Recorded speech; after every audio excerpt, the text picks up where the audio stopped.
Peace, family. Some shit in the quarry. New Beat Wednesdays. New Beat Wednesdays. Come on, everybody. New Beat Wednesdays.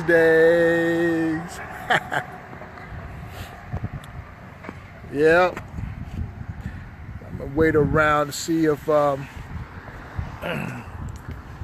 some of my friends, my Facebook friends and family, see if y'all gonna jump on. We chop it up a little bit about some tips, artists that you could use when negotiating with a music producer. Jaquan Guzman. What's up, family? What's up, family? Just gonna wait a little bit, see if we get some more people to jump on. Hopefully everybody's day is going beautiful. It's a beautiful day out here in Tallahassee, Florida. It's a beautiful day. Just chill. I'm on my little break. Come out here to chop it up with you guys.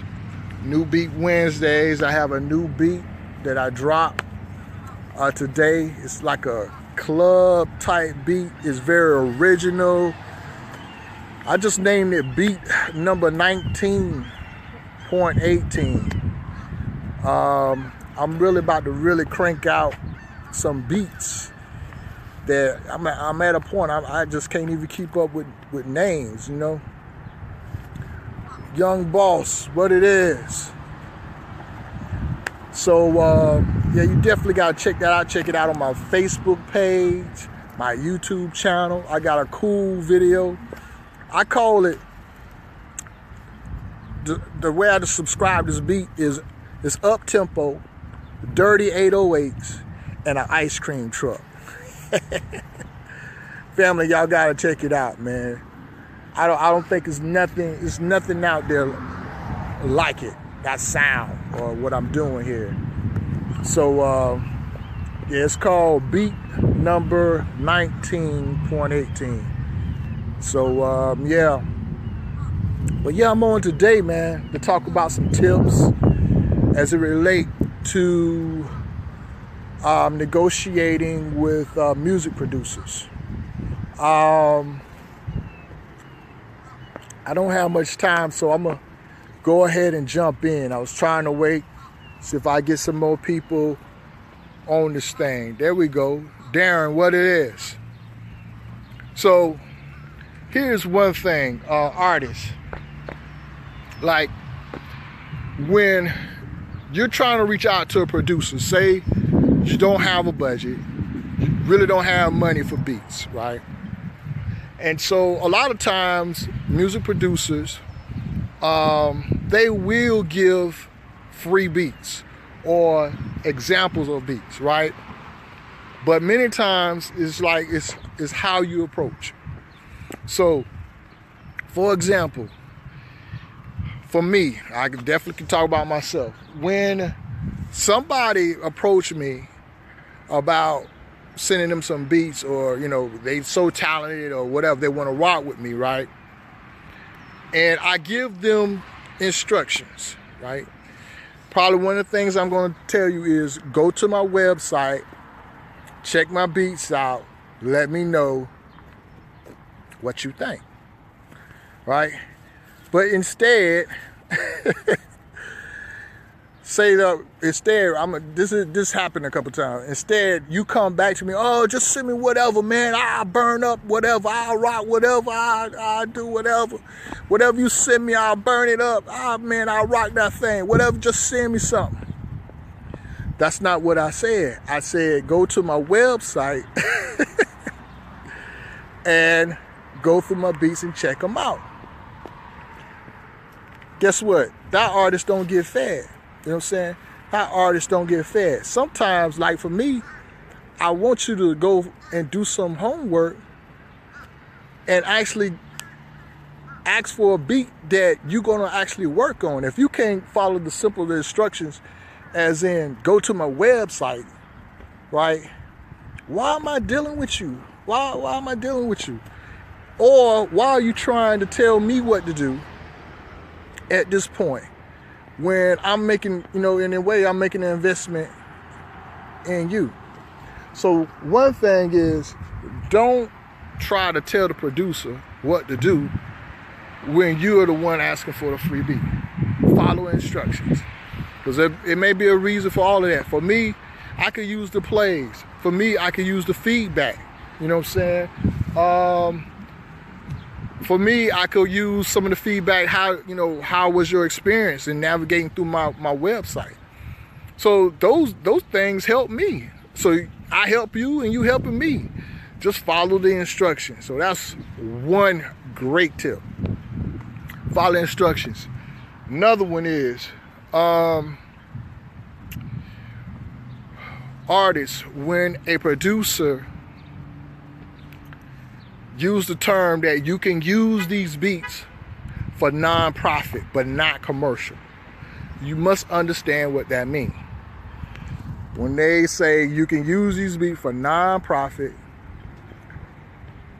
but not commercial. Commercial is any way you're going on a commercial platform to sell your music.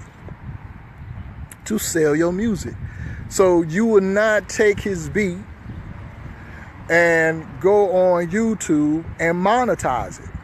You can put it on YouTube without monetization. You're good. But once you monetize it, the beat is now going commercial.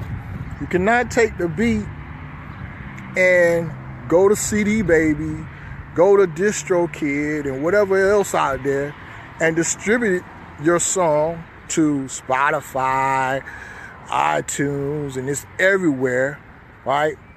At that point, you have gone commercial. You have gone commercial. However, if you take the beat and you go to a Bandcamp or you put it up where people can do a free download some kind of way, you do a mixtape, it's a free download, that is non-profit. So know the difference when you do that, because I'm not going to say any name, but I recently had someone download a beat that I have out, and they don't know, but mysteriously it was uploaded through DistroKid. Well, that can actually mess up my business, because I may have another artist who we got a record out that's commercial, or I maybe want to do something else with it. So you can't go, when you hear the term non-profit versus commercial, that's very important that you abide by that, because otherwise you can really mess up the business of the producer and whatever else he has going on with the music. Now, if you want a commercial project and you're trying to make money off your project, when you approach the producer, you need to make that be made known, and you should get a license or some type of contract depending on the level or how far you want to push your music. Say you're on a low budget, you're not going to do a lot of advertisement. You're just going to kind of push it out, try to build your fan base or what have you. In my opinion, you don't need to buy an exclusive beat to do that, right? You can buy one of the lower licenses. A standard license is usually standard and premium, depending on what producers you're dealing with. Standard is going to give you where you can do a lot of the non-profit shows, right? Non-profit music, because I'll get back to that. And also it gives you some freedom to do like for me, I think like 2 radio stations. But you probably want a premium at that time, because you want to be able to distribute it out through your streaming sites, and that would be commercial. So when you approach a producer, let it be known that you're trying to do a project that will go commercial. Sometimes those prices may negotiate differently if you definitely are artist that you have a fan base, that you have income coming in, or looks, or a fan base. If that music producer know you have a fan base, and he has an opportunity to be introduced to your fan base in that world, that may be an option, because a lot of times producers get paid on the back end of records. And what I mean by that is, even though you purchase a lease or some type of licensing from that producer, if it goes commercial, typically the producer will get writer's credit. And I don't know what's going on with all this talk. I heard Jermaine Dupri and some of these people online talking about people selling their whole rights to beats. Sincere and Aquari don't do that. And I don't know no producers that do that. I don't know no producers that sell their whole rights to the beat out. Not in 2018. I don't know. I'm sure it happens.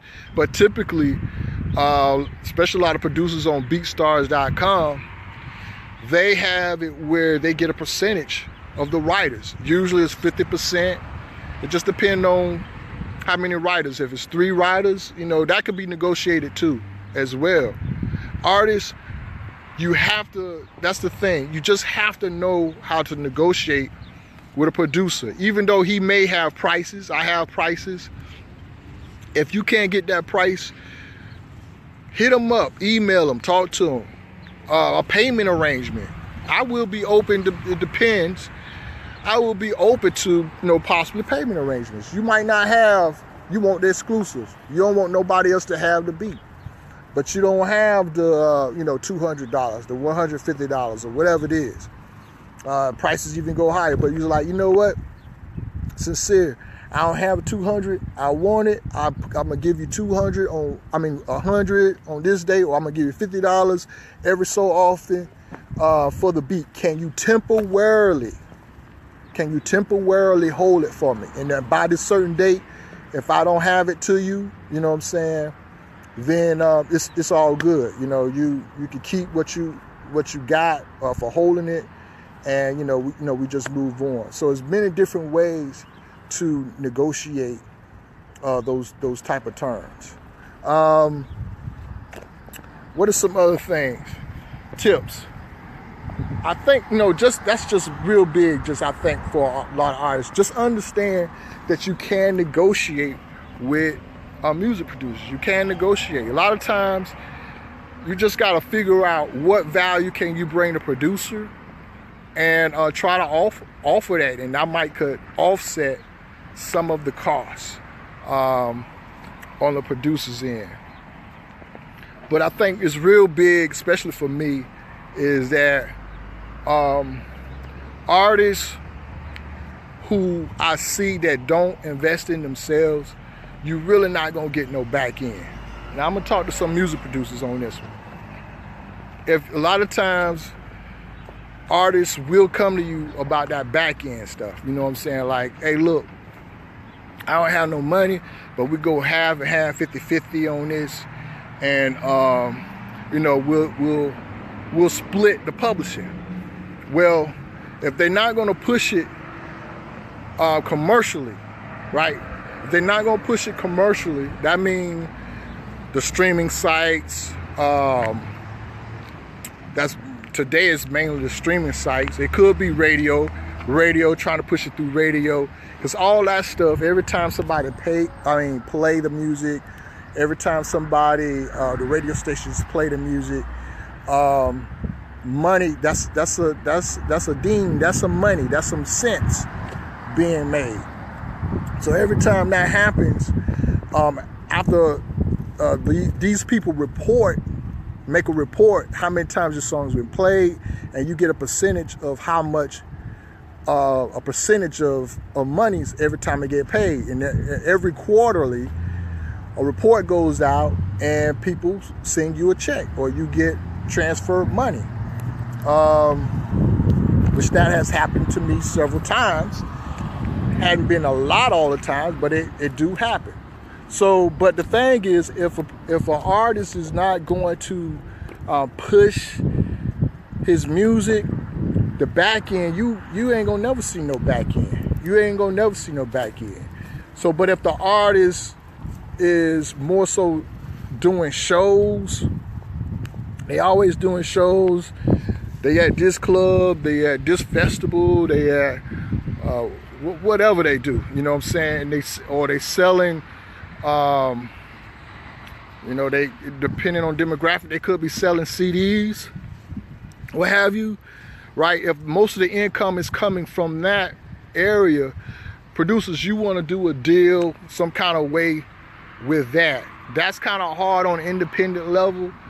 If you know that artist is his income flow mainly is done by shows and mainly done by CD sales, you may want to try to get your fee up front or before, or some type of payment arrangement made on the front side rather than on the back side, because a lot of times our music producers, you're not gonna see that, and they'll be eating off your music. Who knows? Because they'll be doing shows, they'll be performing, selling whatever it is, and you don't see none of it. You don't see none of it unless that artist have a good way of doing some type of mechanical license, and doing some type of performance deal with you. But you won't know, because who gonna keep up there? Are you gonna audit the artists? Are you gonna audit them? How many shows they did, how many CDs they sell? So most of the times on that, you just want to do a front end. And so here's another thing, artists. That's why you see kind of these producer fees, because most of the time the music producer is not seeing none of what you make. So the fee, the producer fee, whatever that license fee, $25. I got 25 for me, 25, 35, and 65. 25 is just a standard, 35 premium. You get the WAV file, and unlimited is, you have unlimited access to it for $65, but you get the track out, you get the WAV file, and you get the MP3 file. Though that costs, it just helps recover the producer for the cost of a lot of time the equipment, the software, the time making the beats, and so forth. So artists, you got to weigh, when you get the beat $65 and you could go out there and maybe do a show and get $150, you just made it. You know what I'm saying? You just made. And, hey, if the song pop off and it goes somewhere, the producer might get a little something. But you gotta, artists, you gotta think about these things on long-term range, that, some of these beat prices, they're steals, man. They're steals, because once you get the beat, do your thing, and go out there, do your hustle, man, you can really, you be able to make that back and some. Make that back and some. But the main key, artists, just learn how to negotiate with a producer. One, if you're trying to get free beats, pay attention, follow his instructions or her instructions on what it is, you know what I'm saying? And I think that by negotiating, you can get some sweet deals, some sweet things. Let me see if I have any comments. I see some folks came on.